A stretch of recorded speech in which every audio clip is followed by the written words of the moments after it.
It was the many marriages of Henry VIII that cost William Tyndale his life.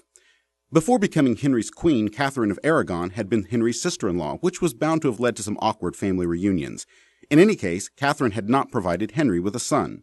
Based on an obscure text in Leviticus, Henry became convinced that God would never give him a son through her, and so Henry asked the Pope to revoke his vows to his wife, whom he referred to as that Spanish cow, which is not a highly recommended title for wives. Now, the Pope refused, but not because of the sister-in-law issue or even because of the Spanish cow issue. It was because Catherine was related to the Holy Roman Emperor and the Pope needed his support.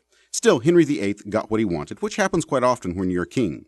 King Henry VIII declared himself to be the head of the English Church and had his Archbishop Thomas Cranmer repeal his wedding vows.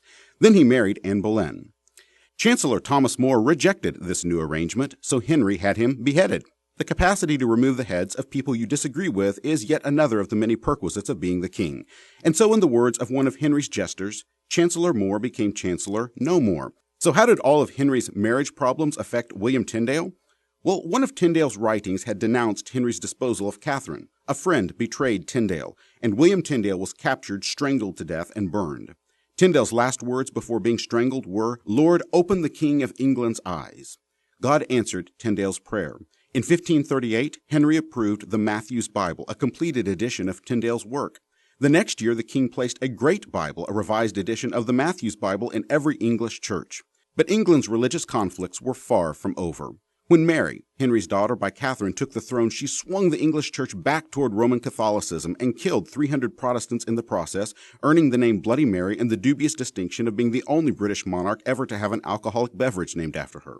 It was Queen Elizabeth, Henry's daughter by Anne Boleyn, who placed England on the middle route between Catholic and Protestant.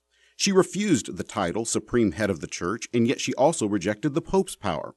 Her revised Book of Common Prayer was neither Protestant nor Catholic, and the doctrinal statement known as the 39 Articles steered a clear path between Roman Catholicism on the one hand and any extreme forms of Protestantism. Today, it is still Queen Elizabeth's middle way that shapes the Church of England, known as the Anglican Church in the British Commonwealth and as the Episcopal Church in much of the rest of the world.